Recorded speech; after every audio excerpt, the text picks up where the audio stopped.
Good afternoon to colleagues and students from Mangosuthu University of Technology, and a special good morning to our speaker, Dr. Loretta Cheeks, who is in the US, where it is currently 6 a.m.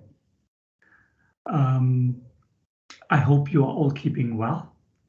We are super excited to be hosting our inaugural International Week at Mangosuthu University of Technology.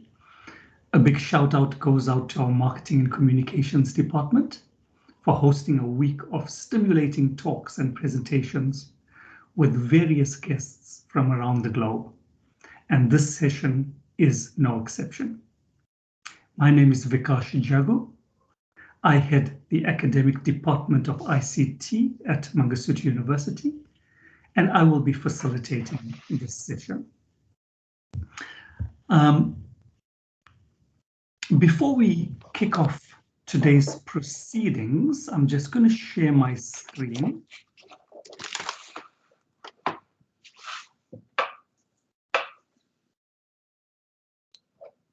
Just a few rules because we've got an online session. Just to be aware, to appeal to everyone, please to keep your mics muted, videos turned off. And if you are speaking, you should have your video turned on, and obviously your mic will be unmuted. If you have questions, and I'm sure there would be questions, you could raise your hand. Once I see your hand, I will bring you into the conversation. Alternatively, you can use the chat. You can type in a question in the chat, and we will be sure to ask your question.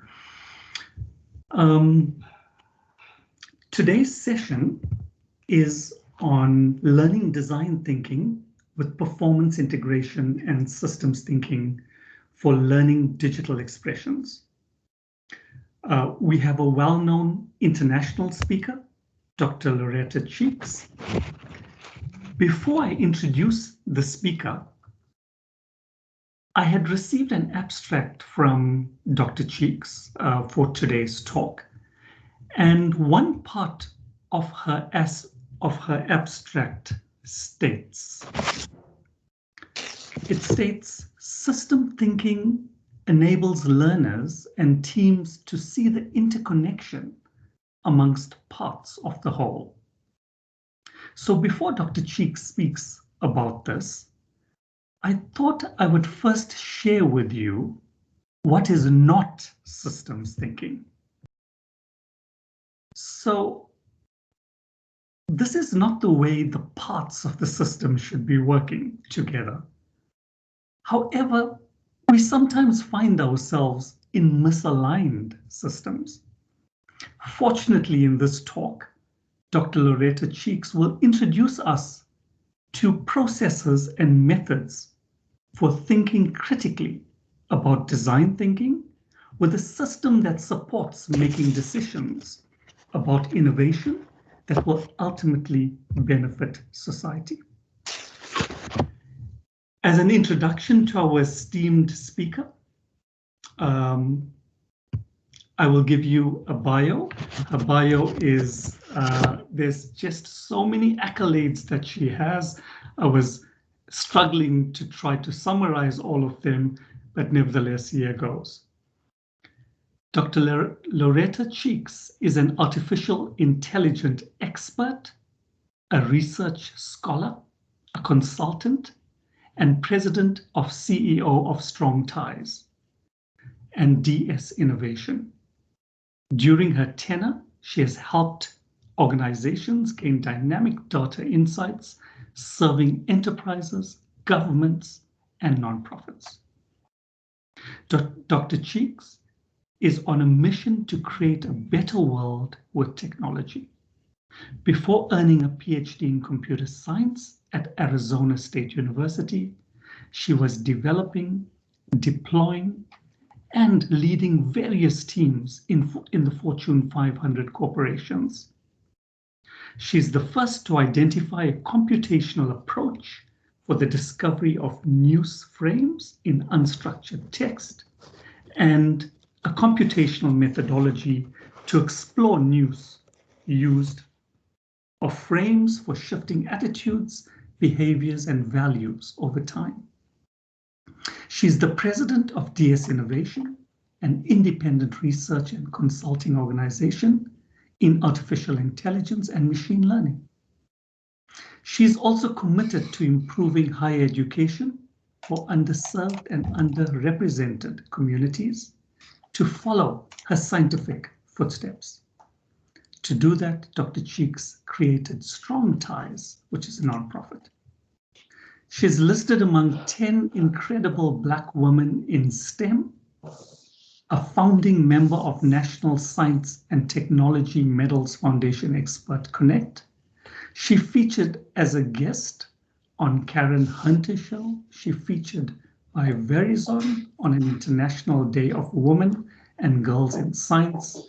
She's recognized as a change maker in the White House, and she's a NASA Datanaut. She regularly appears amongst thought leaders in conferences, peer reviews, publications, workshops, podcasts, and speaking engagements in the world. The list of Dr. Cheeks' achievements go on. To do justice, I will post a link in the chat for you to see a detailed outline of her engagements, her awards, her talks, and her articles. Without further ado, Dr. Cheeks, I would like to hand over to you. Thank you so much for that warm introduction. I appreciate it. And thank you everyone for the opportunity to speak before you this afternoon, your time, and morning, my time. It is an honor. I want to thank Mbali for connecting and continuing to connect and foster great relationships. So I am so appreciative of her and all of the efforts that she put forward to bridge our nations and make sure that we have good exchanges and good relationships. So I am grateful to her. I will share my slides at this time. Let me know if you are able to see them. Yes, we can see the slides. Okay, thank you very much. Today, my talk is on design thinking and system thinking, 21st century innovations. That's the context of the discussion. So what I will do is start off by talking about where we are and why we're having this conversation right now, which is Industry 4.0, progress and the unstable state of progress and the promise. Again, my name is Dr. Loretta Cheeks, founder and CEO of Strong Ties, which is a nonprofit organization recognized by the IRS, which is our internal revenue services in the States here, and also a for-profit entity called DS Innovation. I have to stop because I didn't share correctly, so just please forgive me for that. I forgot to add my sound, so good. Okay, let's try this again. Okay. So you see here that this is just some of the things that I do around the country. I speak a lot about everything from artificial intelligence, machine learning, to from a societal context of why it's important that we connect, and also to dignitaries, even in Washington, D.C. I speak on topics of artificial intelligence, STEAM, science, technology, engineering, arts, and mathematics, and why it's important. My interest is to understand how attitudes, beliefs, and values shift over time. That's my scholarly research.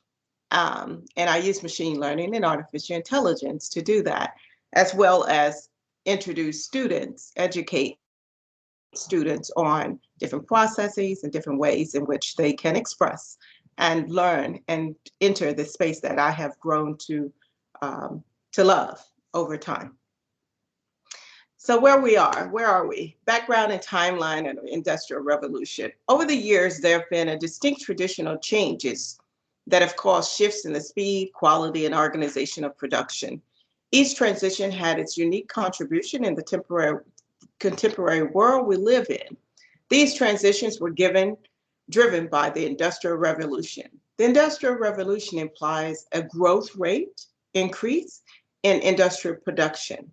To date, the world had seen three waves of industrial revolution before the fourth industrial revolution. The first wave happened around the 1700s, 1784, late 18th century and 19th century, characterized by industrialization, use of water and steam to mechanize production, advancement to the use of steam engine. The first industrial revolution shifted the production from a previously labor-intensive to a more capital-intensive. The second industrial revolution, which progressed in the 19th century as well, used electricity for mass production, electricity combustion, steel, chemical synthesis, large factories, assemblies. Generally, the second industrial revolution can be broadly characterized by expansion of industries and electrically powered mass production based on the division of labor.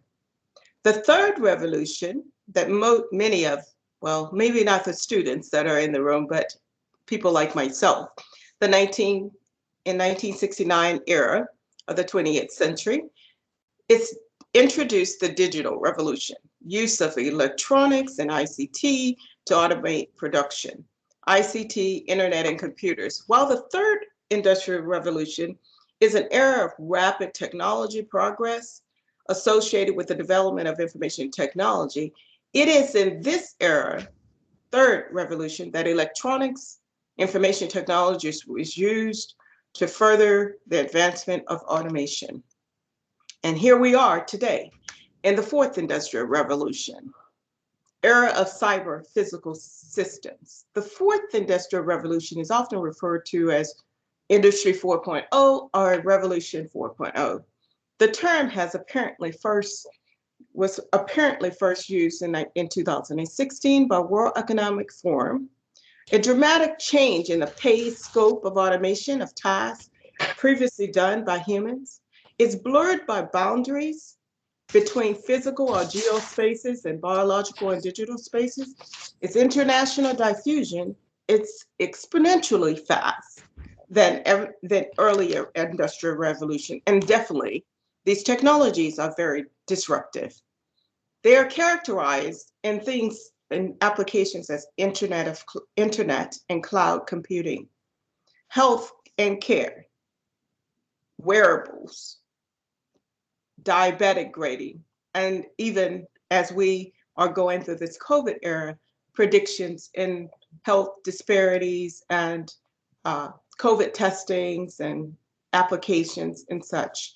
And then the media, video searching, capturing, programming recommendations, security and defense, face detection, video surveillance, geolocation, and automation. Story automation. Of course, we know about, I'm not sure in the South Africa, but I'm pretty sure there is some type of commerce that's being purchased online. We have Amazon here. That's huge. And then it's also characterized by self-driving vehicles, autonomous vehicles as we know them. And then, of course, robots are entering our spaces in a large way. And social media platforms are huge.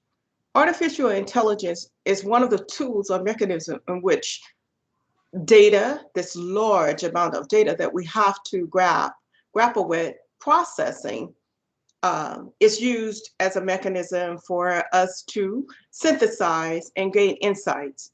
And we use these techniques as an undergird to build these technologies, some of the technologies that I just mentioned.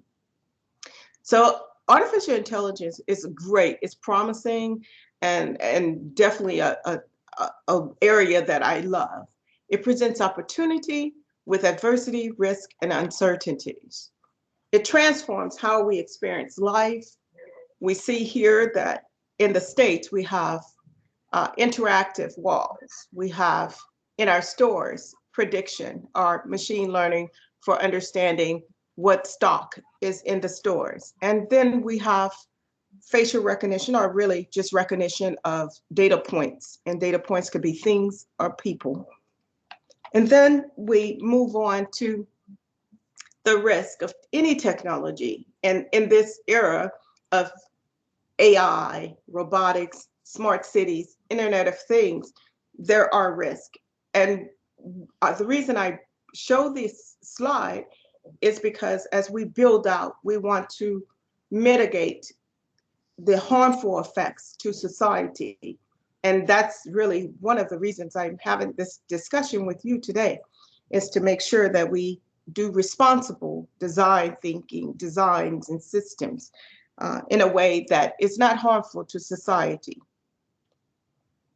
The promise of AI allows one to have a long-lived of teachers. You can actually train an algorithm to learn the behavior of a great teacher that you have in mind. In this case, the teacher is Bill T. Jones, a great choreographer out of New York City. And then how are these technologies being introduced? I will share a small clip, and it's very short. Right now, you have more power at your fingertips than entire generations that came before you. Think about that. That's what technology really is. It's possibility, it's adaptability, it's capability. But in the end, it's only a tool. Okay, and the whole idea is that industry, of course, frames it as putting power in your hand. And so that's one way to look at things. And then there's a convenience to all technologies. And this is the convenience. A robot. Yes. What are we going to do with a robot? Well, Astro, follow me.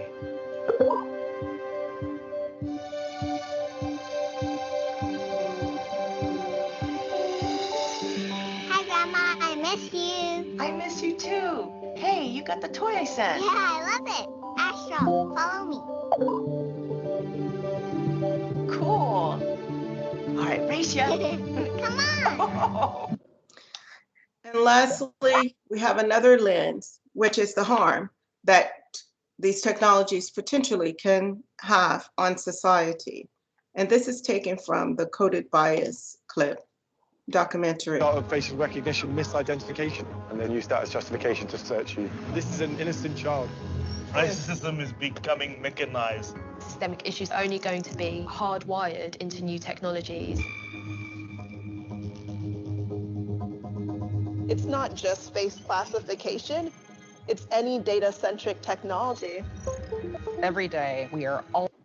Okay, and so why am I having this conversation with you right now? So as we enter this era of Industry 4.0, and it really is being shaped as you speak, so everybody have an opportunity to shape what we are doing right now. We have to think about the way that we build, design. So you see here is a picture by Bill Woodrow, and the idea is the objects are intended to symbolize human progress, human progress. And Bill Woodson, he called this starting from the bottom, denoting the lowest objects represent the wheel, are really the beginning of time. Invention of the wheel, the early importance of agriculture. The second object used to wedge open the vault box, it represents books. And you see here in this area, there's a book, which the artist describes as a leap forward in history, signifying the dissemination of knowledge or development of intellect. The third motif is a clock, a clocking machine, which is intended to invoke the Industrial Revolution. And the figure of Humpty Dumpty was placed on the top of the structure to further add to the sense of its precariousness.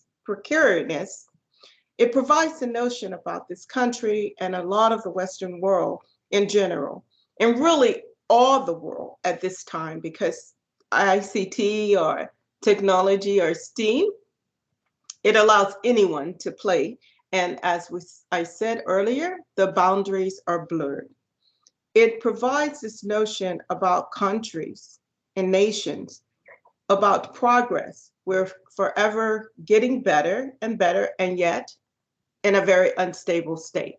So how do we build, and how do we change our thinking about design and building as we want to move forth technologies and be a part of the economic growth in different countries?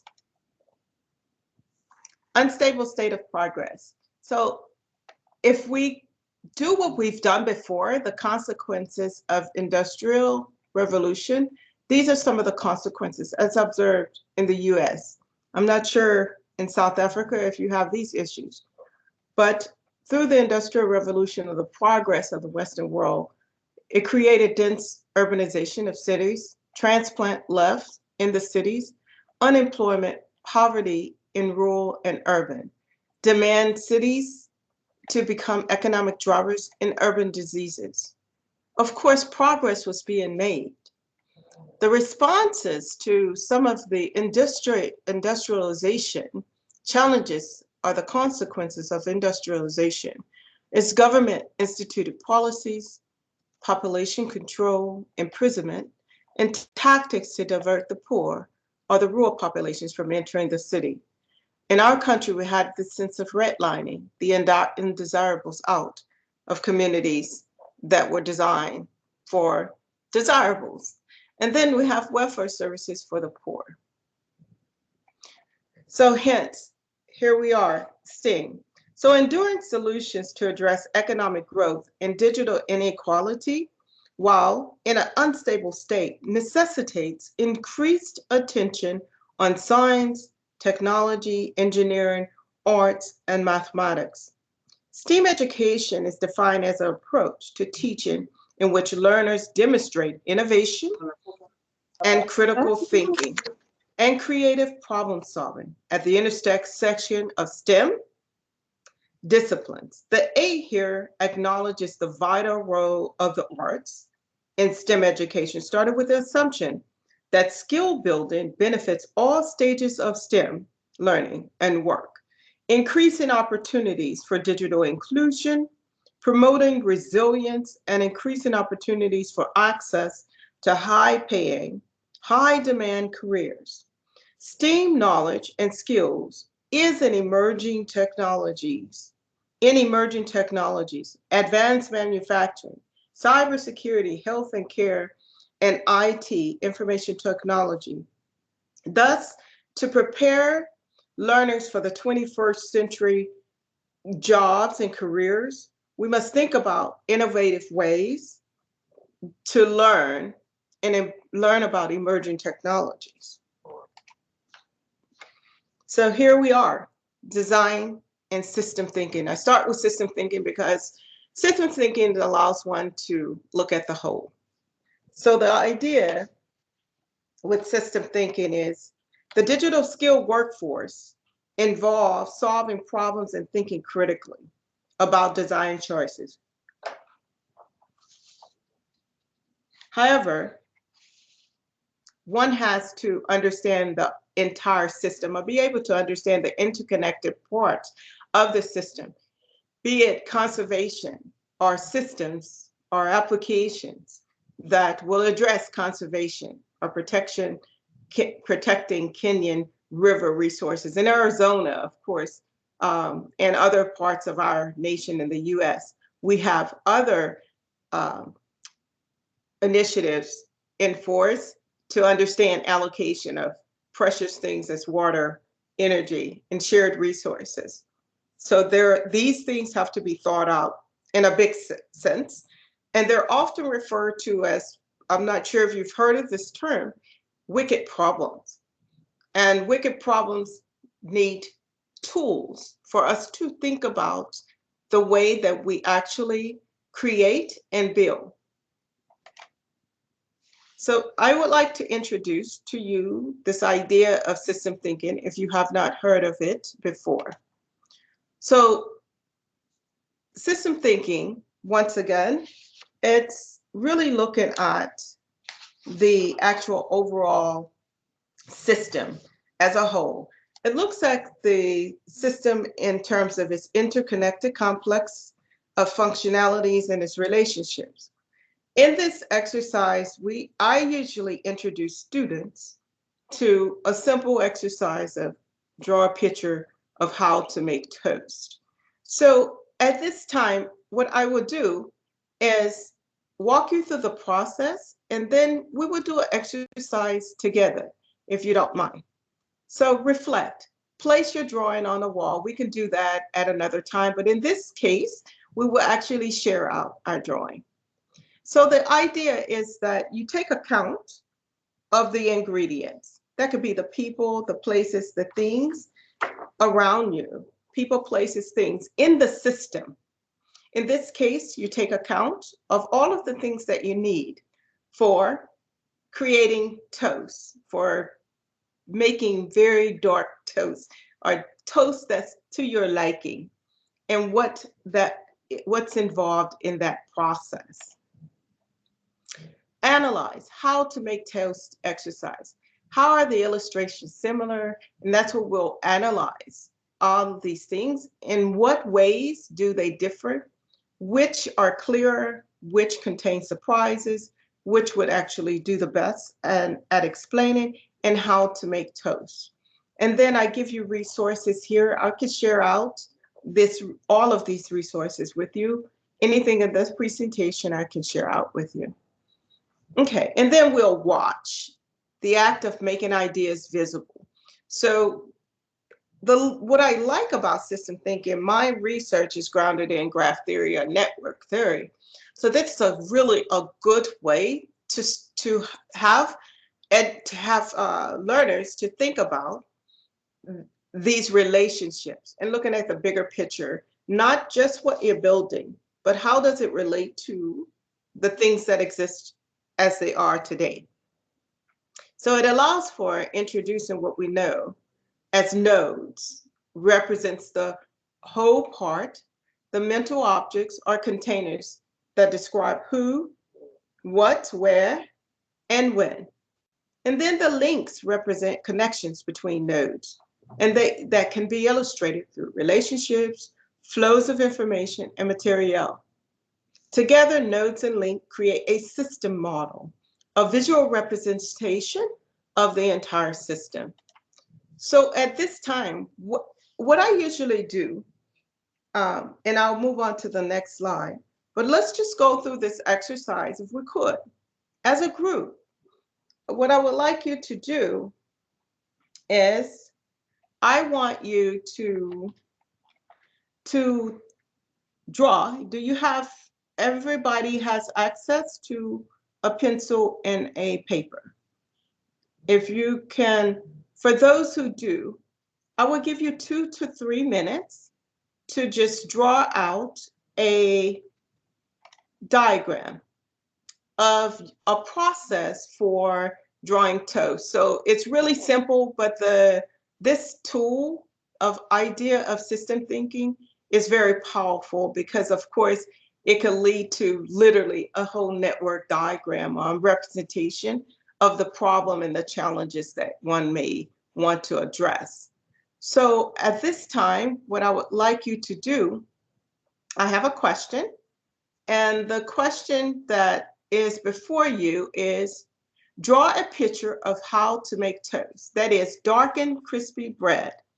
Use no words in the diagram and try to illustrate the important actions to someone who has never made toast before. So if you would do this for me now, and you see labels here, you can label and that denotes something, but if you could, take me through the process of how you would teach me how to make toast, if you would. And I will give you 2 minutes to actually do that. 2 minutes, I think that's good timing. Okay? Are we on board? Sounds good. Okay, good. 2 minutes. And while you're doing that, I'm going to talk over you and just continue to talk, but I'll give you 2 minutes to actually do this.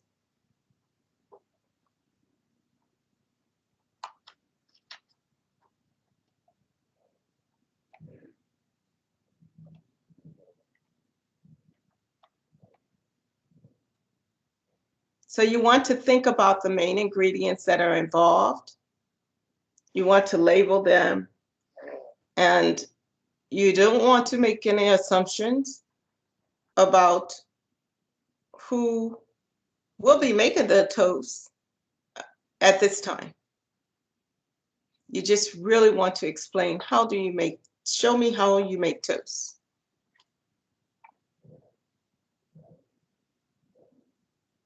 You'll have about 1 minute to finish up. And when you're done, if you could raise your hand, that would be great.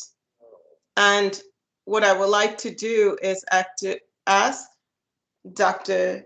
Jigu if he could facilitate calling on like 3 or 4 of the volunteers to show us what they have drawn.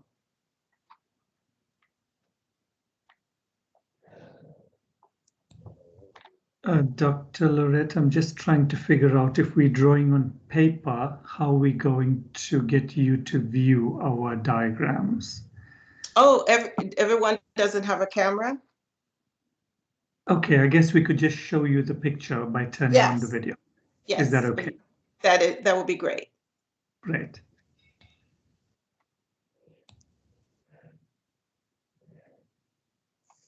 Thank you so much. Okay. All right. Now, this is an interactive talk, so I want you to share out at this time.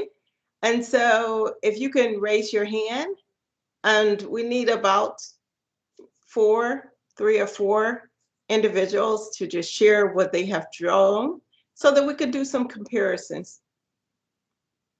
And then I'll move on.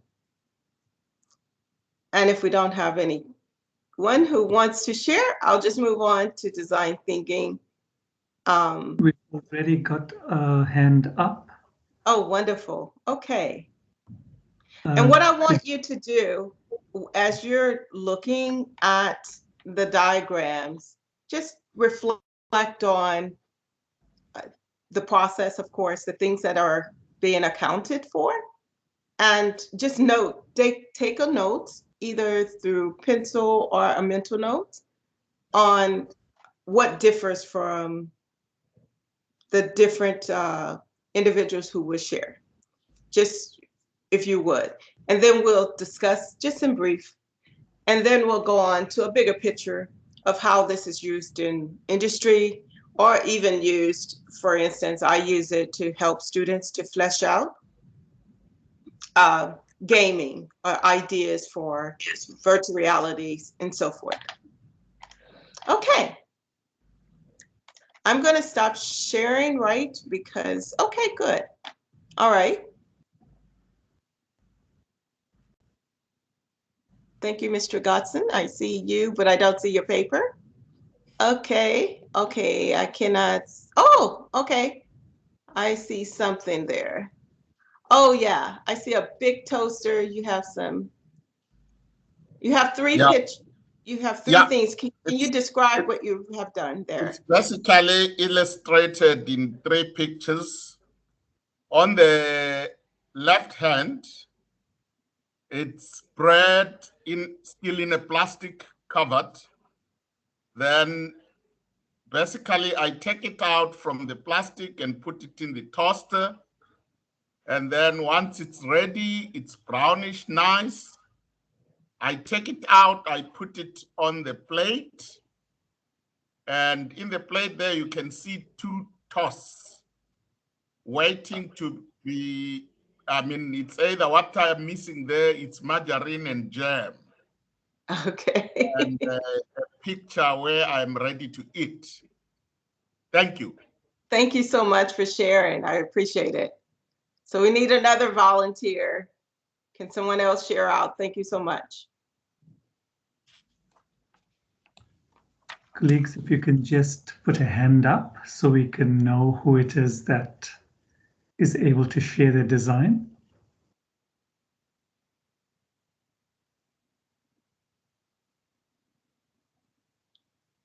Okay. All right, we have a shy audience, or either you're getting tired, so shake yourself. But I will share with you this There's slide. one paper if you want to play. Oh, very nice. Yeah. Someone else is sharing. There's Vincent. Vincent, can you please share yours?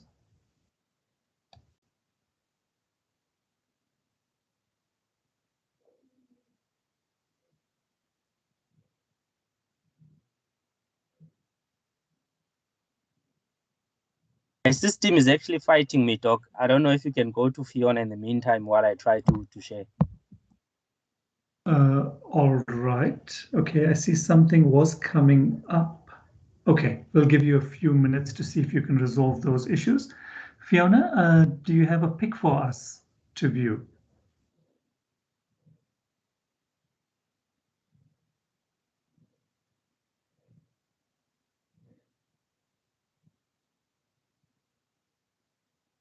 Okay, I'm not sure. Fiona? Okay, no, she doesn't. So I think the challenge is some participants may be using their devices and it's a little tricky. Okay, no worries, no worries.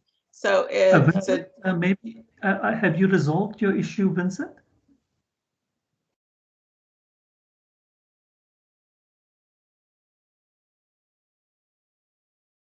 No, not at this stage. He's on mute. Oh yeah, he's there. Yeah, Okay. something's. Oh, very nice. Very nice.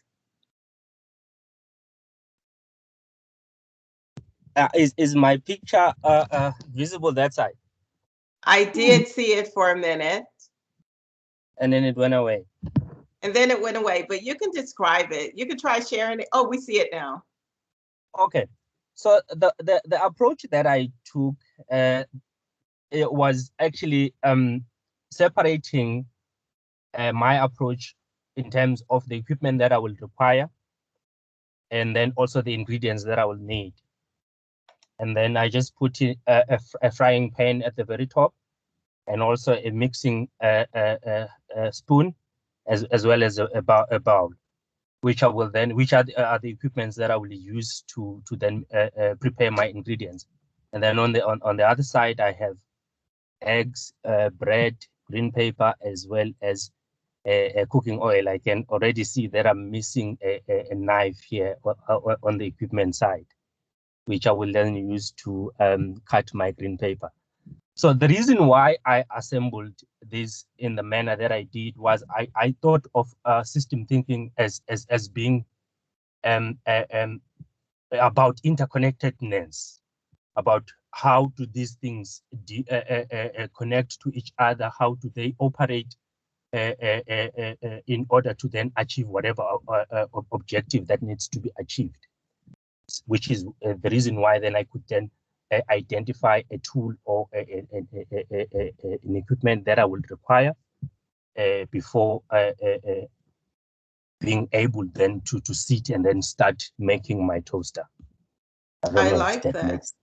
Thank you. Thank you so much. That's very good, which is great. Excellent, excellent. I will share at this time, if I can find it. Okay, where is it? Okay, let's see here. Okay, I better go here. Can you see this? Okay, everyone can see my slides. Good. Okay, so this is a picture of the different steps or different views of, I will blow this up some so that you can see it. So you see, this is different examples. For instance, the first gentleman that demonstrated his making of toast, he used big steps, 3 three different steps, or three different components. And you see here, this is a very detailed of the different system, of the different items that make up toast. So people can do, really it's the way that you think about all the things that are involved. Of course, you have a toaster, you have the bread that's involved. At some point, you have to get that bread, cut the bread, and then get it in the toaster. But the idea is to look at the entire interconnection of all of the items into one space. So why is this important? So as Victor, I believe that just spoke, mentioned, if you are building out any type of technology or system, you want to start to think about or have this idea that you're not building in isolation. Even if you are building something very custom, it's always good to go through the exercise to understand that interconnection of other things. For instance, where are you placed in the system, like in the society? For instance, if I am looking to address societal issues, how is society changing? Or what are some of the trends do you see? And looking at the bigger picture, what does that look like? You can ask yourself, these are just global types of trends in technology. What technologies are driving the industry? You may want to map out all of the elements, as I just mentioned, Internet of Things. What does that mean to your country? What does that mean in terms of robotics? Does it exist? What does that mean in terms of autonomous vehicles? How does that impact the interconnectedness or the interdependencies for energy sources and water usages and the grid as it exists, and all of the interdependent systems? System thinking allows one to actually flesh out those different components in small bits and pieces. And I mean, you can go on and on. I actually use, again, this idea of system thinking. The easiest thing to do for me, for my students, is to introduce the Sustainable Development Goals and have students just think about the 17 different goals. And are you guys familiar with the Sustainable Development Goals? I'm pretty sure. Raise your hand if you are.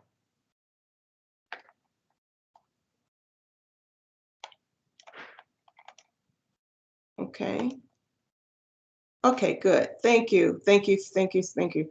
Okay, so good. So we're pretty familiar with the Sustainable Development Goals. And then what I do is, for instance, when I'm thinking about working with students, to have them to understand STEAM competencies and also global competencies, for instance, for young people, I may hone in on 3 of the goals and ask them questions about how does, for instance, goal 17, strengthening and reinforcing alliances for sustainable development and its ways of implementation, right? And then goal number 11, transforming human towns and settlements into safe, inclusive, resilient, and sustainable places. Right now in our country, we're actually, I don't know if you've heard this, but we've passed this big legislation for infrastructure. And in the infrastructure, because primarily a large part of our, particularly African-American and Latino communities, do not have access to digital, a large group of them, which had a devastating effect on communities as we dealt with COVID. One of the things, there's a heavy investment into digital, making sure there's equality there. So we want to understand, what technologies will actually make an imprint, and understand how do you make even technology more inclusive. You could think about even those who aren't served often, which are the disability or accessible technologies, and make sure I always ask the question, who's not at the table? So that's kind of a good way. Like once you identify all of your ingredients or all of the nodes, the people, the places, the things in the system, you want to then take a step back and say, now who and what is not represented? And then goal number 12, if you want to just play off to address problems or start to harvest different ideas around the sustainable development goals, you may want to look at goal number 12, ensuring patterns of sustainable production and consumption.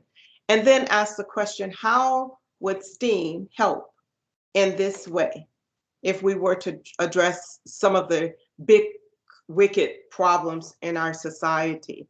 So we want to think about what forces would shape access to, for instance, education, health, employment, and gender, if those were the goals that you were addressing. For instance, if even almost all technology impact education, it impacts health, it impacts employment, and impacts gender. And then what are the biggest challenges you may want to think about? And another way is, what are some of the big challenges in your community or nation? And then apply the system thinking process to start thinking about how do you actually start to flesh out, what does that picture look like?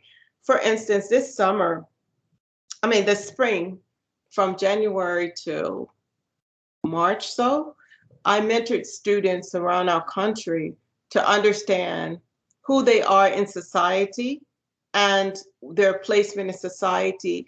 And I was able to use system thinking just to get their thoughts about, so that it gives them a visual representation of what's around them. So we had them to start off by building a friendship network, right? And that allowed for us to ask different questions on influence and start to unravel the structure of, as I mentioned, graph theory, the weight of the links, or the weight of the edges, the nodes and its prominence. So when you start to think about even this exercise of system thinking, with visualization in general, you enlarge the nodes to mean prominence, and then the links have weights, and then the weights can lead to bridges of information. So this idea of system thinking really has a great bridge over to anything that you're doing in network theory or mathematics with knot theory, and just trying to understand different ways to get from point A to point B in a very efficient way as we build out technologies. Okay, so design thinking. So what is design thinking? So design thinking, really, I think of it as a process or a tool for really rapid prototyping. What I will do is introduce, this is the typical idea with design thinking. Design thinking is the creative design process for innovation and enablement that applies a designer's sensibility and methods to problem solving, no matter what the problem is. One characteristic of design thinking is getting to know the individuals who benefit from the technology built before creating and building. Empowering learners to become co-creators of technological innovation requires they gain tools and resources to move toward empathy in the context of technology for human good and society. And this is very important because we can see that a lot of the technologies have been built, for instance, some of the ones that are very prominent errors in our systems in technology, like exposés for bad designs, or at one point, if you put your hand, if one would put their hand under water for certain tones, it did not recognize it. The water would not come on because it did not recognize the tones. So definitely there was something missing from the designer's plate of making sure they had a good representation of people, the different tones, and understanding who they were building for. Because if you're building a system, and especially you think about scaling a system and being able to produce mass product, you have to think about who are your users. And that's the idea. You cannot assume that you're building a product that only a subgroup will use. You do not want to build that way. It's not very efficient to build that way. And you want to build things that really can apply to the biggest group of individuals. So design thinking process is learning about the audience for whom you are designing. So you want to empathize. And there are different tools that one can use to start this process of being empathic, empathizing. And then you want to brainstorm and coming up with creative solutions and define the problem. That's the definition part. So the emphasize and the define is really coming up with the things that could be possible.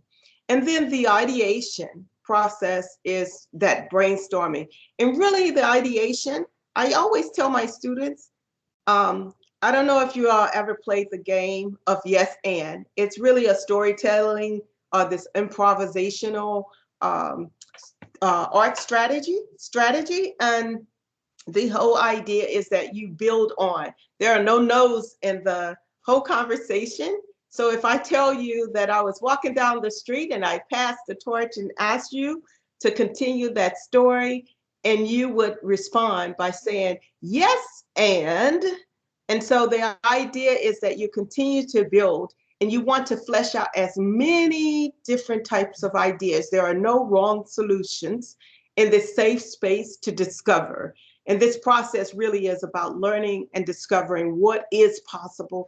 And then you'll hone it in terms of what can actually be done. And then returning to the original users group and testing ideas. So you go through this process of ideate and prototype and then test. This is a typical engineering process, but in engineering, our process is, to me, a lot longer. This is bigger boxes, bigger ways to look at things. And so I was first introduced to design thinking through the Stanford D School, okay? And they give you these tools, and I can share with you educators or even students, because you can do this in your community. If you want to work with your community through, for instance, I'm working with a university now to stand up a collab or a co-creative center that we call a center without walls, right? Where you go and co-create in the community. System thinking and design thinking are great complements to allow for understanding what problems are in your own community and giving those that are in the community a voice or a sense of agency. And so if you're talking about empathize, you want to conduct interviews, you may want to shadow without talking, shadow, seek to understand, and it's non-judgmental. And we've heard this a lot. At least I know here in our country, it's known fact that many times, especially the West, will go to a place like Africa and just assume something that they need without talking to the individuals who actually live there. Hopefully we're learning that we should get people involved. Even if you think you have the most brilliant idea, that you should involve those who are actually benefiting from the process. I don't care what their intellectual, educational status is and the credentials. It's important that you value the voices of those who are actually using. And put it this way, one of our speakers this year, it was Michael Siebel. He is the CEO of Y Combinator, one of the biggest companies. They help to produce Airbnb and some of the really great innovations that we use today. And he said that oftentimes the ideas, they're venture capitalists, and they basically fund projects, startups. And so he said, unfortunate, because people do not go to other people to understand their problems. he see a lot of the same elitist ideas on what they think something should be, because they have not lived, they've never been homeless. They've never had the challenge of how do you feed yourself, or how do you make a bed that you even lay on more palatable for, or economical if you share in small spaces. How do you teach students who are poor the value of money? How do you do that? What kind of systems can you actually design, or even designs that you can put in place that can put this idea of better ways to do things, and start this idea of exchanges of, okay, this is the way that you see things, this is the way that you see things. And this is very important from a global perspective. It's really about listening and understanding others, and making sure that you build in or bake in that with the things that are important to both the builder as well as those who are using the technology. And then you want to define, you want to understand the personas, the role objectives, the decision, the challenges, and pain points. This is often asked of me when you're designing, or even like, for instance, I'm working right now with Arizona State University journalism, and one of the things that they asked me is, what are the most painful, what are your pain points, 3 of your pain points, when you are engaging in community or trying to get public relations, for instance, what are the pain points? And as a small organization, when I say small, small is relative, but as a lean, mean organization, I have very pain points in terms of getting the information to the individuals who need it, as well as getting the message to those who may be able to actually invest in impact. Those are some of my pain points. So that's just one example. And then ideate, share ideas, all ideas, as I mentioned, you're thinking about yes, and thinking about prioritizing and prototyping, mock-ups, storyboards. Keep it simple, fall fast, iterate quickly. And lastly, test. Understand impediments, what works, role play, iterate quickly. And so there is a long process that one can go through, but one of the tools that I use to introduce students just to this idea of keeping the end user in mind whenever you're building is called the Useful Utensil. And the idea I post here is, this is a quote: to create meaningful innovations, you need to know the users and care about their lives. So this exercise uses a simple material, aluminum foil, or any type of material that can bend, and paper and pencil. Simple as that. And these are the steps. And we just usually pair up with individuals to your left if you're in person, or if you're in breakout rooms, you can actually pair up 2 to 2. You will interview each other, and then interview each other about your favorite food. What is the most challenging to eat and awkward? I usually have students to focus on spaghetti because it's really easy. And then what's awkward or clumsy or sloppy about, for instance, spaghetti? If you were to feed somebody or building a design, we're talking about useful utensil. If you were building a useful utensil to help your neighbor to actually eat spaghetti, these are some of the things you would want to know. So the student A will interview student B. Is there a family or cultural significance or meaning to this utensil? And then you'll switch roles, and now student B will interview student A. And then take a piece of aluminum foil, 1 per student, and then you design some sort of utensil or tool to make it easier for your partner to enjoy their favorite food. No talking during the stages, because design thinking is not for you to explain. It really is for you to show and not tell. So you want to, and then our partners present their design to each other. And then we share out. And it really has made for a good conversation with students about different ideas. Then you can actually prioritize. Okay, this is very useful. Sometimes people come up with very innovative ways of doing things.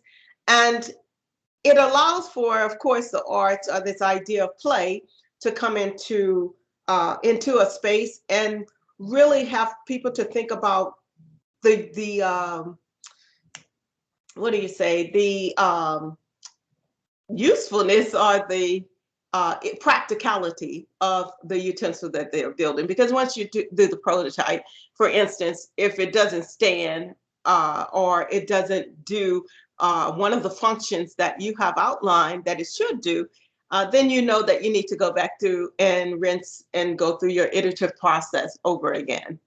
So a longer approach is called the Wallet Project. And the Wallet Project is an immersive activity meant to give you a full life cycle through the design thinking process in as short of a possible time. So the cool thing about this, you literally will have a clock and you will put a timer on all of the things that you would want to do for designing a wallet. So if you were to design the ideal wallet, I would give you 3 minutes to design your ideal wallet. We have about, I think, is it 30 minutes time of this talk. And so this exercise, are you guys up for doing this exercise, or would you like to continue a talk? And then I have another example. I can either do the wallet or it could be career. So I have an example I did with the career. And so the way that this will work interactively, you can't pair off, or you can, but I don't know how many people here are here, but it may be a challenge. Let's see how many participants. Okay, we have 79. So we will not be doing that because it's too many people to try to orchestrate. So I will go through this process with you. So for instance, if you were to design the ideal wallet, you would take and have someone to sketch out what is their idea. For instance, if I wanted to, and then actually I'm doing this I'm working with fiber art right now and AI. So if I were to design the idea purse, where it has emission and you're able to emit and people can sense, meaning my purse can actually sense when someone or anything is coming near it. And so it has this idea of spatial computing component in it. If I were to design this idea purse or wallet, sketch that out, and you turn on the clock for 3 minutes, and the whole idea is to give the learner the sense of timing, because a project you are not, and when you're building technology, you are constrained by, I believe, 3 things, which is time, budget, and quality, right? And so you don't have infinite amount of time to do anything, and you do not have infinite amount of money, and you have to provide it in some level of quality, or your product will go flat, and then you will not get that customer back again. So you give the learners, or the people who are participating in this exercise, a sense of time. So if you go through this drawing of sketch your best idea of this subject, which is a simple wallet, and then your new idea is really a reframing. Design something useful and meaningful for your partner. So the previous slide is about you. Now you want to understand the other person's point of view. So this is the process that you start to gain empathy. And so you do start an interview process. And the interview, you can ask questions, as I mentioned, what are your pain points? What do you like about purses? What do you want? What are some of the functions that you may want to have? And it's a litany of things, but you have 4 minutes in total for each partner. And then you want to dig deeper and ask some more significant questions. What does it mean to you? For instance, if you're building a wallet, are you doing it for safety reasons? Do you want to protect it against theft, credit card theft, and use like RF, or some of the fancier things are, is there significance to your wallet? Do you, like, for instance, some people don't like the especially genders, some people do not like the purses, right? The design of a purse. You might want to design it a bit different, where it's more palatable for gender or for different cultures and so forth. You may even want to integrate a cultural significance. And then you reframe the problem. You capture the findings, and this is where you have taken in information, and as a scientist, you've observed, you've heard from your partner, and now you go into what are the goals and wishes, what is your partner trying to achieve, and you reframe some of the things so that you can have provide insight, new learnings about what your partner's feelings and motivation. What's something you see about your partner's experience that maybe she or he doesn't see? And then you take a stand with a point of view. And for instance, your partner, you identify your partner and then what you're doing. A description needs a way to do something because of whatever the thing that they're trying to do. Or they may want to extend something that exists today, or they want to build a new way of doing things. And you summarize that. And for your partner, you're pretty much, one of the things that we sometimes do, we don't see the value of the things that we're building, or as we just showed even in the toaster exercise, some of the steps are sometimes missed because we are so familiar with them. But when you're having someone to interview you, what that allows for is them to give you an insight to something that they may not have seen, that you may not have seen, that could provide value to the overall design process. And then you ideate, and you can sketch out, you can flow chart, you can pin, use the stick-its or the stick notes, and literally paste them all over the wall. Or I don't know if you're familiar with Miro, but Miro is a tool that you could go through and do empathy mapping and different type of visualizations and so forth. And you sketch out all of your yes ands. And the idea is then you could down select, right? You can actually start to prioritize, okay, these are some solutions that could be done in 10 minutes, each sharing 5 minutes apart for each partner. And then you reflect and generate new solutions. And lastly, you build out and test. So what does this look like? I'll give you a real life example. I took about 21 people in 2017 to Ghana, and I knew I could not take my technology with me. So what I did is walk the students. We were building a mobile phone charger. So we were able to do that part. But when we came to the gaming portion, or being able to build out an application for games, I knew I was challenged. So I was able to take the students all the way to this idea of what a prototype or sketches. And what I did the following year was had the students in the US. We went up to Google in New York. We brought students from Arizona, New Jersey, and New York. And we were at Google and also in Washington, D.C., but primarily at Google. And we allowed the students to actually take those design artifacts that were produced from Ghana, and they were actually able to take it and build out the actual system or the applications that were of interest to the Ghanaian students there. Let's see here.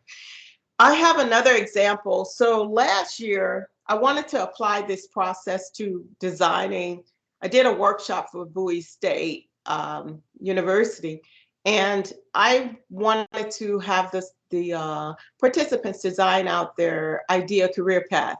And it was I was speaking to all PhD students, just so that we could go through this exercise. So you can apply this to literally any type of question that you may have about design decisions, and simply trying to understand how best to actually design for the end user in mind, right? And I went through, of course, I really designed this for careers, right? Discovering who you are. And I structured this exercise so that the interviewees, those who are being interviewed, and those who are interviewing each other can go through and ask different questions, and they get the same type of feedback that you would if you were doing the wallet or you were doing the actual formal process. So I reframed it in terms of career paths so that we can go through this exercise. And we did this all online. It was a much smaller group. And then we were able to reframe. And so one partner, after they went through this discovery of what the career ambitions were of the partner they were interviewing, they were actually able to reframe and capture those ideas, and then, of course, share them out with everyone and come up with even other ideas of ways that these career paths could be complemented and move forward. And I'm going to stop there. We have about 15 minutes or so, but I would like to give opportunity for you to ask any question that you would want to ask at this time. So thank you all so much for your attention. I hope I didn't bore you. I can share these slides with you. I do have some resources. I mentioned Miro. Miro is an online tool that I used this year doing some workshops with the National Science Foundation, but I thought it was I've used it in different ways. But if you're doing empathy mapping, concept mapping, or any type of visualization, especially online, this tool is really good. And then here's some resources for role playing and going back and forth if you're talking about system thinking or design thinking. And then I put in some articles here about system and design thinking and how they go together and complement each other. And then there is a great article that was written a while back that Seaman wrote on South Africa's application of design thinking and some of the innovative work that's being done in your country.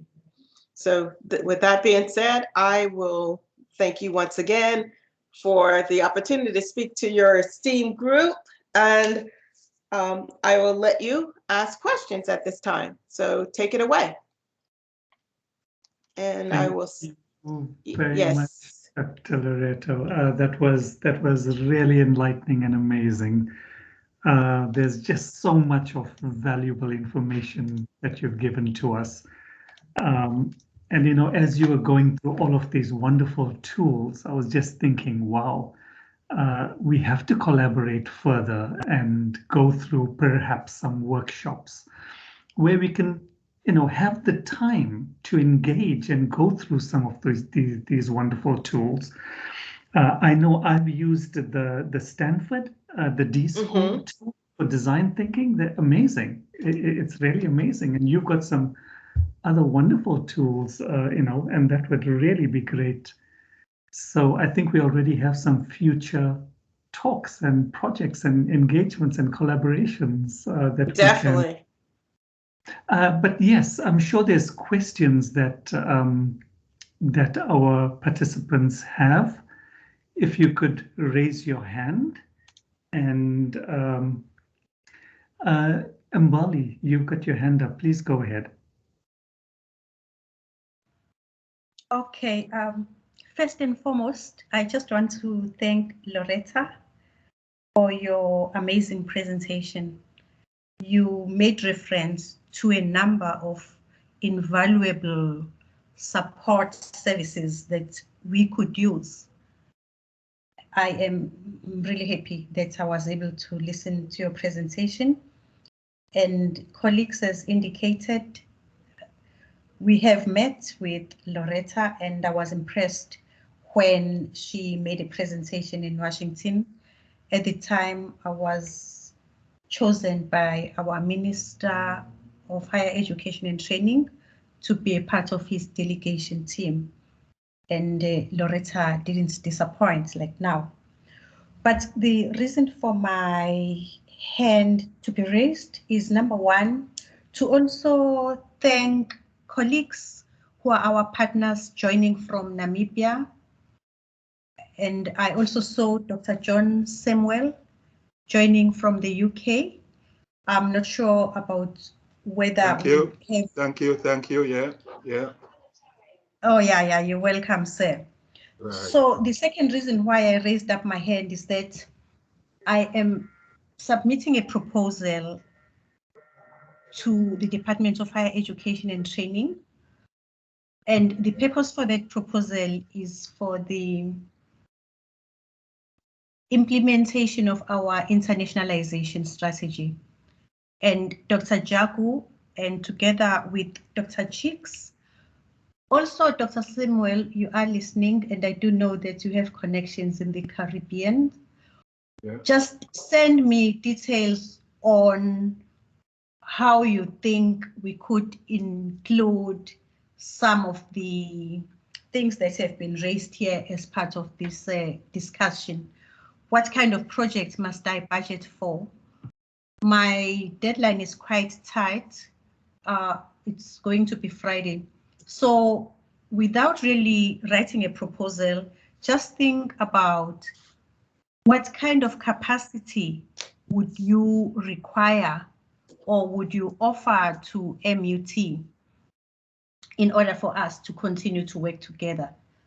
And I do like the idea that we don't have to impose our ideas.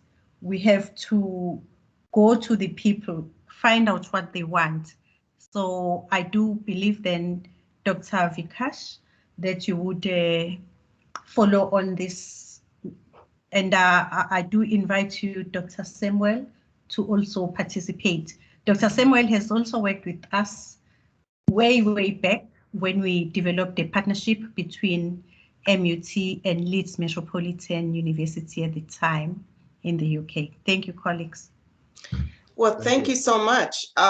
That's wonderful. It so happened for the last month, I've been working with the institution, HBCU, Historical Black College. I went to HBCU here in the States for my undergrad and graduate, but I've been working with this institution to propose solutions to address the digital inequities in our country. But one of the things that they decided not to, they want it, but they want to use it, maybe include me later in the bigger proposal coming up this coming year. And I believe it would be beneficial for all communities. It's something that I just mentioned. It's a collaboratory. It's very valuable, and it involves the design and system thinking process, and it's a co-creation. So I will share with you, it's already packaged. It's been fleshed out in a proposal form, so I will send that your way since I've worked quite a bit on it, and it may be of use for you. Thank you very much. I think these are the kind of engagements we want to be involved in. So that's really appreciated. And Mbali, thank you for informing me that we've got even more participants who are from different time zones. Dr. Samuels, could I bring you in for a comment or a question? Yes. Yes, as Mrs. McKenzie has said, we had worked together, I think, around 2005. There was a very strong collaboration between the Mangosuthu University of Technology and Leeds Metropolitan University. And in fact, I visited your university back then, and that is where that collaboration sort of was initiated. And subsequently, Mrs. McKasey and I think the Vice Chancellor, Dr. Enlovo, Professor Enlovo, and a number of other members of staff of Mangosuthu University of Technology visited Leeds Metropolitan University, and indeed the city of Leeds as well, with which Durban is twinned. And that was a very successful collaboration back then. Since then, I have long retired, but I am still very active in the field, and I would be very happy to participate and to facilitate collaborations with my old university and with other institutions in the UK as well. So yes, and I was very impressed with Dr. Cheek's presentation just now, and I assume her slides will be available for us to look at again. Yeah? Yes. Yeah, okay. And I will be very happy to be involved and to do whatever I can to promote and to facilitate engagement with higher education institutions here in the UK. Thank you very much, Dr. Samuel. Yeah. I see we've got Bethel Mutanga. Dr. Mutanga, do you want to go ahead with your question? Yes, thanks a lot for the insightful presentation. I just want to take you back to almost the beginning of your presentation where you were talking about the 4IR and AI. I'm very much in AI research, so I just want to find out from you can just share your insights. With AI, for you to build AI-based systems, you need data. For you to make to develop meaningful systems. How is the legal framework like in the US? With regards to use of private, personal and private data. For to build AI-based systems. Mm-hmm. So we do have, I've been giving talks at least twice this year on data trust development. And right now in the US, we do not have rules or regulations on data. It is open field for anyone, which is problematic, as I mentioned before, particularly for vulnerable communities. So there are many discussions right now that are underway in terms of data trust. What does it mean to have rights of data? What does data rights look like? What would a trust? And a trust in our country would be just like you would have a family trust. There are discussions about what a trust would look like in terms of data trust. Those conversations are just starting in our country. Like my talk, I haven't heard too many people discuss this topic. So I gave this talk this year to National Science Foundation, and about 2 weeks ago, I gave the talk to IEEE, I believe it was Information, Electronics and Mobile Computing. It was in Canada. So this idea of rights and sharing, ownership, stewardship, access to information, assemblage of data for goodwill and across boundaries. What does that look like? What are the rules and policies for that? Those discussions are underway. It's not formed, legislation has not been passed in our country. There is an awareness that these technologies that we are building could have potential risk. So there's more, we're in from a educational or policy perspective, we're in an awakening. And what I tell those that I consult with is that we do have to do our due diligence to not leave the processes that we have built out and we have leveraged, at least in our country. For many years, I built large-scale systems, everything from nuclear to power plants to aviation systems to ground and satellite communication. So one of the things that we have to do in AI is move those things forward. and what that looks like in terms of validation of data. Right now, if you know, in the scholarly research, some of our models are not grounded.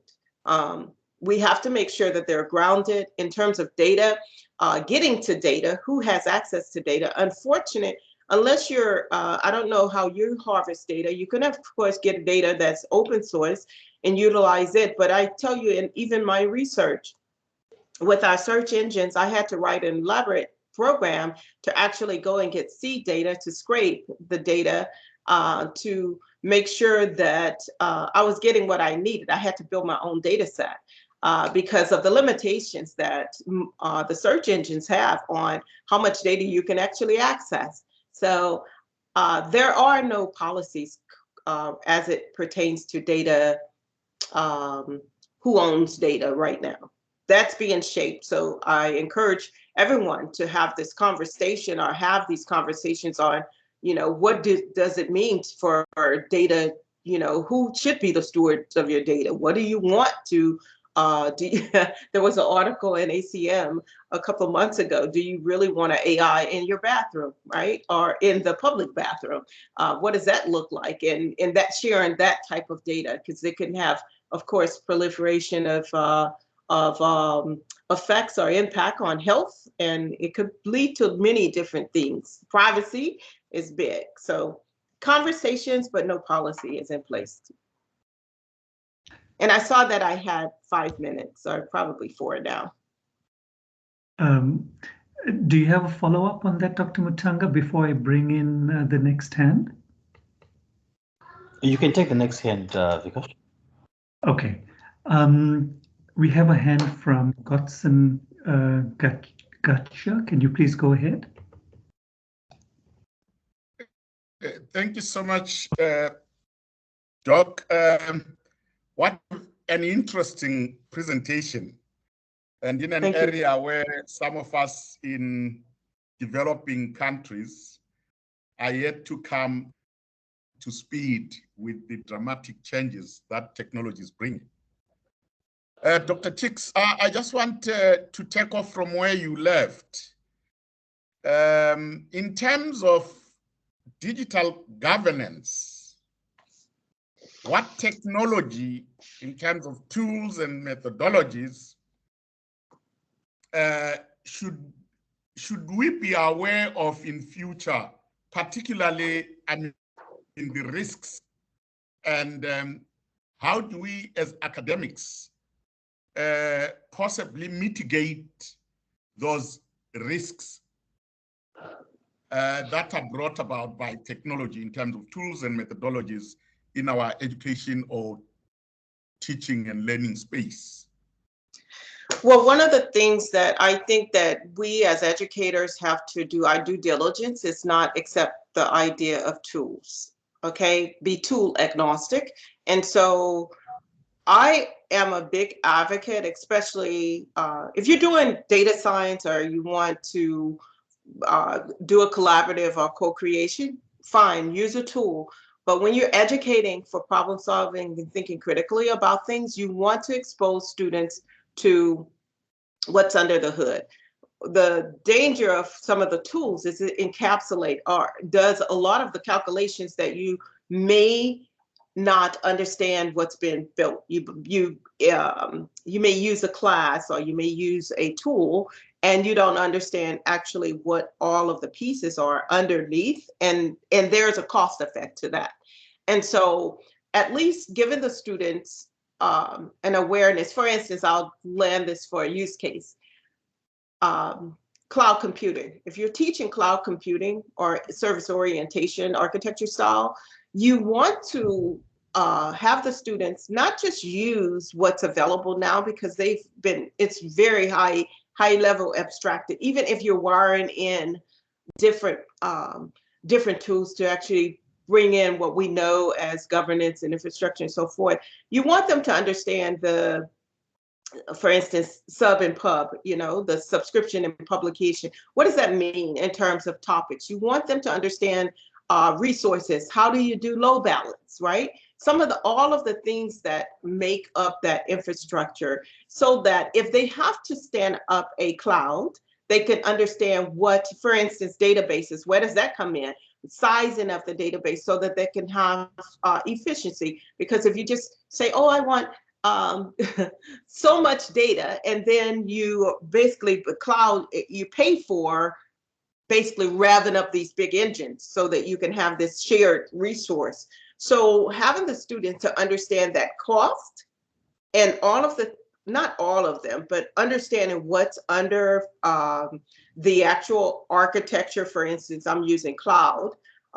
That's very important, and that can be applied in anything. Like, for instance, in machine learning, a couple of weeks ago, I was listening to a graduate student talk, and he mentioned something about, it was in reinforcement learning, and it was either BQN or something like that, but the Q was significance. The Q was Q learning.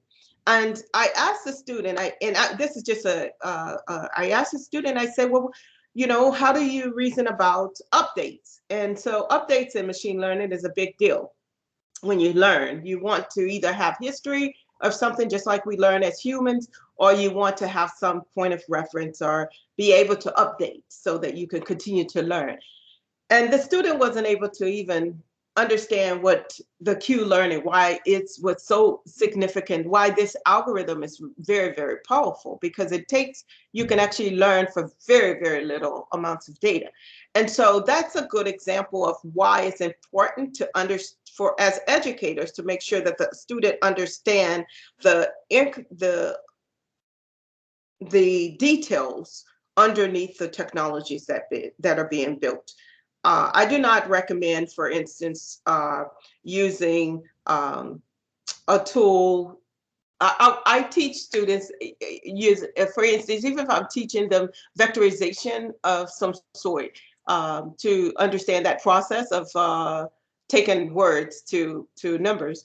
I have the students to even calculate the TF-IDF by themselves so that they can see the difference between what the actual tool gave you, the TensorFlow gave you, if you're going to use TensorFlow, or you're using Python to actually develop that code.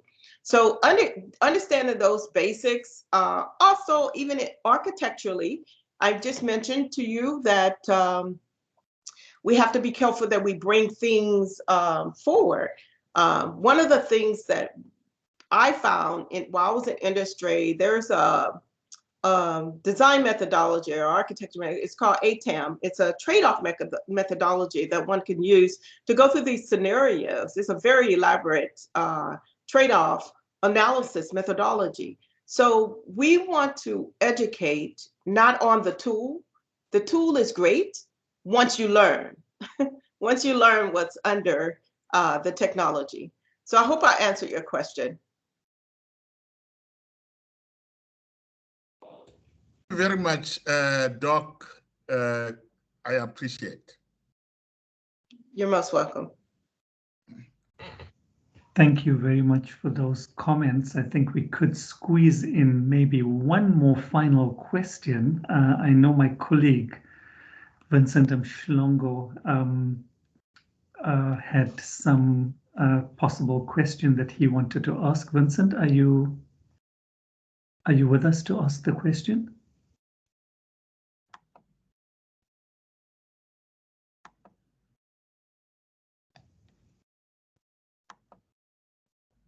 Okay, maybe not. I think he was having some technical issues earlier on. I don't see any other hands, and we have come, it's now 4:30, just after SA time, to clarify. So I think we have come to the end of our session. I think it's just to you know, there's comments that are in the chat. A great presentation, Dr. Loretta. This is from Prithan, ITN department. Prithan works in our IT and networks department. Very informative, enlightening. Mr. Kumalo, thank you very much for a thought-provoking presentation.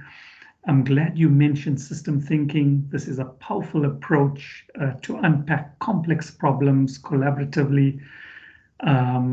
So there's lots of comments. I think your presentation was extremely well received. We really appreciate you taking the time this early in the morning and being with us to give us this presentation, Dr. Loretta. I'd just like to call Nobile. She's a lecturer in the Department of ICT who can extend a vote of thanks. Nobile?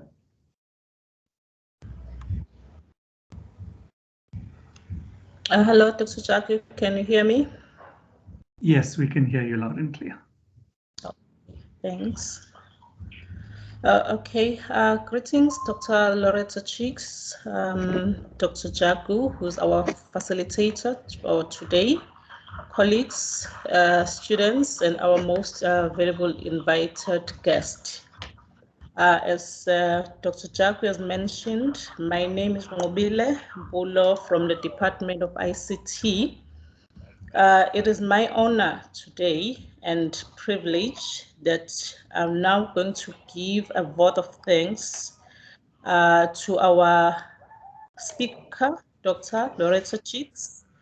And I also hope that we've all learned something and we've also enjoyed her informative presentation that was organized for us today.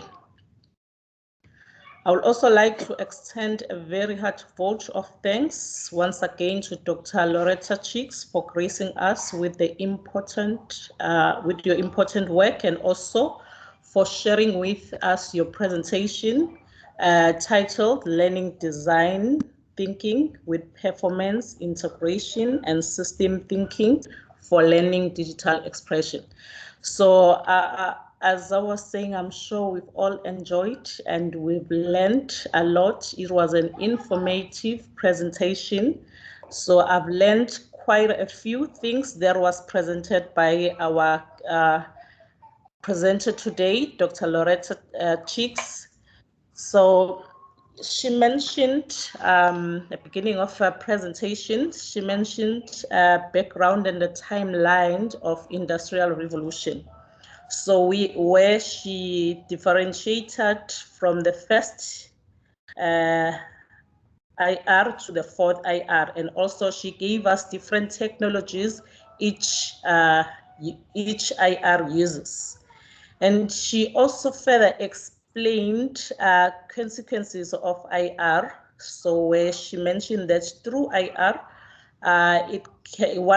some of the consequences could be an unemployment.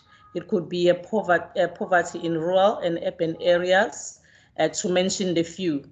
And she also went on explaining how some countries respond to those consequences. So for an example, population control in a form of sterilization, birth control, and the rest. And once again, she also mentioned one of the things that I've learned from her presentation was about design thinking processes. So where she talks about empathize, define, ideate, prototype, and test, where she further explained each of these processes. So once again, I want to state that we are all most grateful to our speaker, and we thank you for being with us this afternoon, SA time, and it has been a great pleasure. Thank you. You're most welcome, and thank you so much. Thank you for that recap. I appreciate it. And once again, thank you everyone for the opportunity to share space with you on this beautiful day that we are given. To be on this earth. Hopefully we'll move forward in building systems that are responsible and keep others at the forefront of our design within our society and the things that we do. So thank you once again. Thank you very much, Loretta. Yes, building responsible systems. That's what we need to strive towards. So colleagues, students, guests from abroad, we want to thank you for your participation and for your presence. At this stage, we will get the presentation and we hope we can make them available to those of you who would like to have it. But for now, thank you very much. Take care, go well, and we wish you well. Thank you Bye, so guys. much. You have a good day. Bye-bye. You too. Take care. Bye. Bye-bye. Bye. Bye, everyone.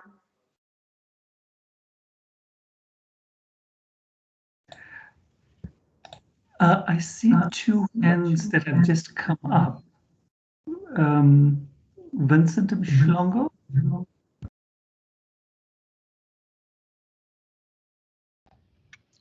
No, I was hoping to catch Dr. Chicks before she left, but I think she's gone now.